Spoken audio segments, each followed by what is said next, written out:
Connected ka ba? I-reconnect ang sarili, pamilya, at Diyos.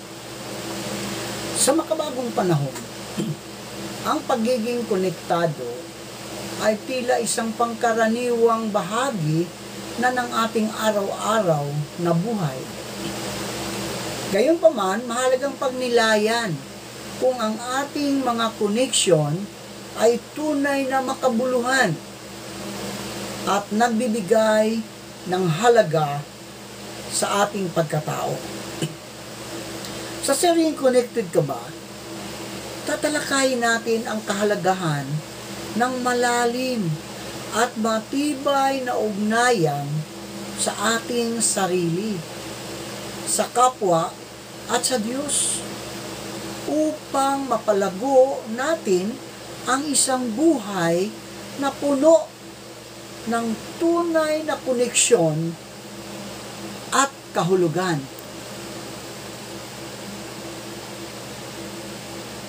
Pag-usapan natin ang mga sasakyan, ang kotse. Kung ang kotse ay titingnan sa spiritual na pananaw, ito ay may malalim at simbolikong kahulugan na may kaugnayan sa direksyon ng ating mga buhay, paglalakbay ng kaluluwa at personal na paglago.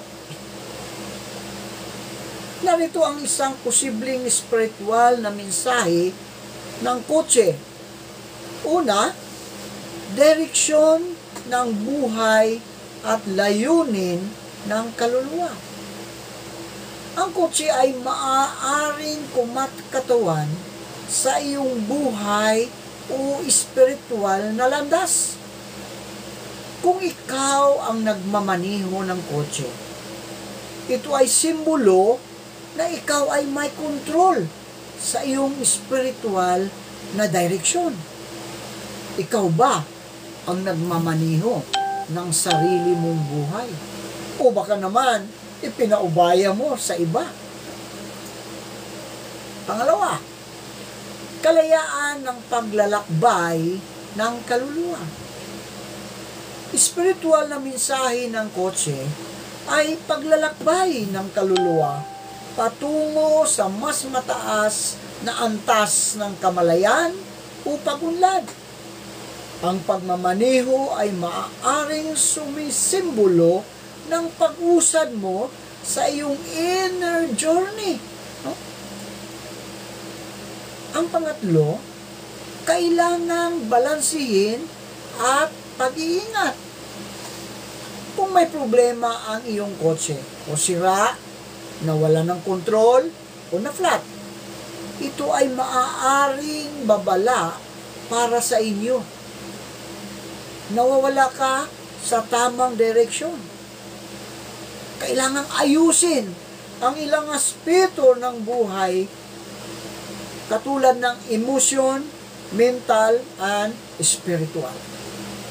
Kailangan ng pagninilay at pananalangin. Minsan, ang kotse ay sumisimbolo rin ng ego, ating ego. Ang makalupang hangarin kung masyado kang nakatuon sa kung anong kotse ang dala mo, halimbawa, mabilis, mamahalin, marangya. Maaring ito ang paalaala sa iyo na huwag hayaang mangibabaw ang ego sa iyong spiritual na buhay. Kasi minsan darating ang kayabangan, di ba?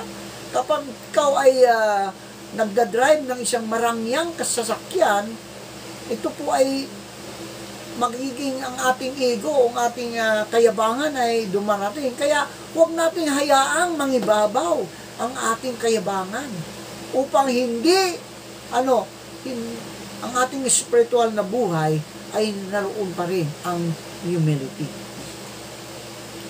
Now, ang kotse ay maaaring paalala rin na ang Diyos o ang mas mataas na kapangyarihan ang tunay na driver sa iyong buhay.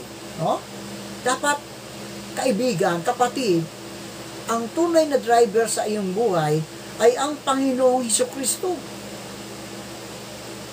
Kapag ikaw ay naliligaw, ito ay hudyat na magtiwala ka sa Panginoong Hesukristo, no? Magtiwala mula sa divine guidance at muling bumalik sa iyong spiritual na daan.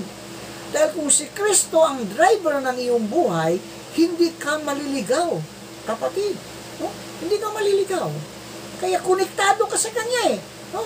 Konektado ka. Dapat konektado ka palagi sa ating Panginoong Hesukristo para hindi ka maliligaw.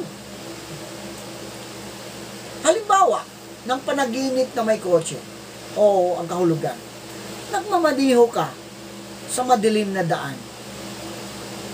Ano po ang kailangan mo? Kailangan mo ng kaliwanagan sa buhay. May nasakyan kang kotse na hindi sa iyo. Maaring sumusunod ka sa plano ng iba, hindi sa tunay mong landas. Kaya huwag kang sumakay ng ibang kotse, ng ibang sasakyan, kundi sasakyan mo. Para ikaw ang nagmaniho sa buhay mo. Walang kontrol sa monobela No? Walang kontrol sa monobela dahil ikaw ay sumakay lang. So nawawala ka sa kontrol. Kailangan mong manalangin at magmumuni-muni upang ang kontrol, ang buhay mo ay makontrol mo para hindi ka maliligaw.